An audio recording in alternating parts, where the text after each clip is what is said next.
ขอเจริญพรสวัสดีสบายดียมพอยมแม่พี่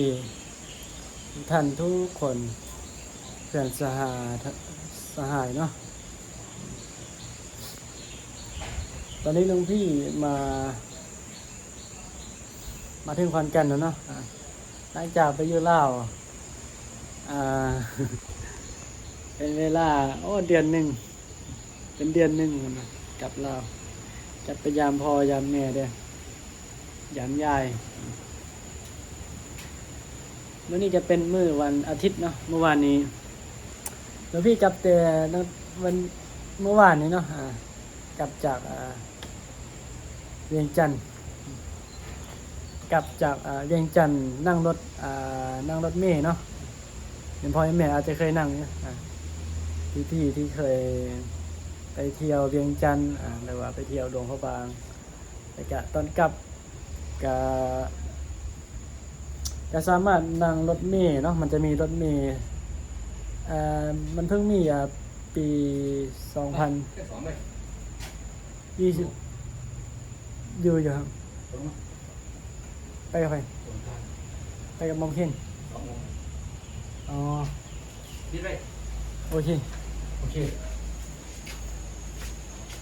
อันยมพ่อเพิ่นเอิ้นไปกินน้ำมันเนาะตะเลียน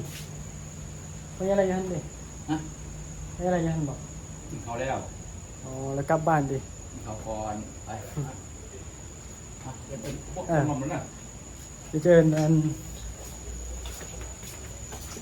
มันจะมี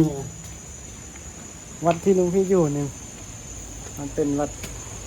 กับบุกไก่มาอะไรปานไหนนะบุกไก่มาจะรอปานไหนจากวัดนี้ไปประมาณ5 นาทีครับมันจะมีเป็นวัดคล้ายๆวัดป่านะแต่ว่าเป็นวัดบ้านเนี่ยแล้วมีต้นไม้หลายติดวัดนี้เป็นป่านะ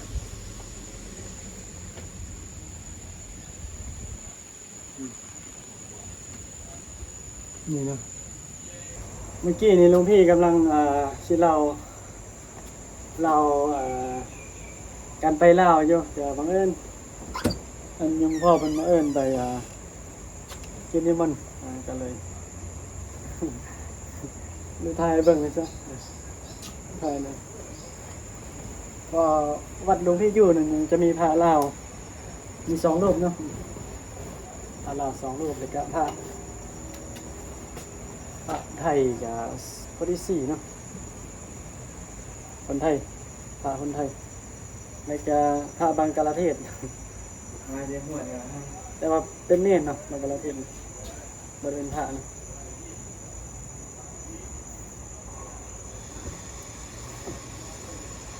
วันนี้มันไปสวดอย่างวางข้านเนาะคนขอนแก่นคนอีสานน่าจะรู้จักคำว่าสวดวางข้านนะแล้วบ่รู้ว่าคนกรุงเทพยังพอแม่ว่าจังไดนะอยู่กรุงเทพนี่อาจจะพูดเขาเรียกไงวะลอยอัฐิเหรอลอยอัฐิมันจะลอยอังคารเหมือนกันลอยอังคารวัดนี่มันจะติดกับแม่น้ำเนาะวันนี้โยมมาลอยอังคาร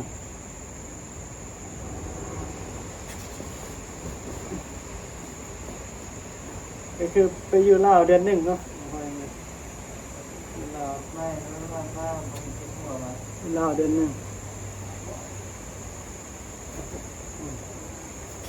ลาวพอดีเดือน1แล้วกลับมาเมื่อวานนี่จะประถมนิเทศเนาะทุกคนเดี๋ยวมจรมหาจุฬา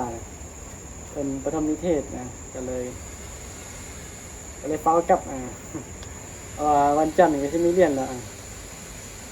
มิถุนายนนี่เปิดเทอมวันที่10นี่ก็เริ่มเรียนปกติแล้วนี่เนาะวัดที่เราไม่อยู่เป็นประมาณนี้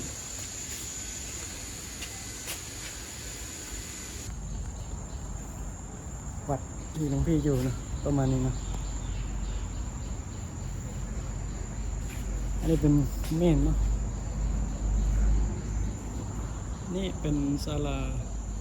ลอยข้างๆเนาะโยมมันนั่งรอสลายสลายนี้เนาะ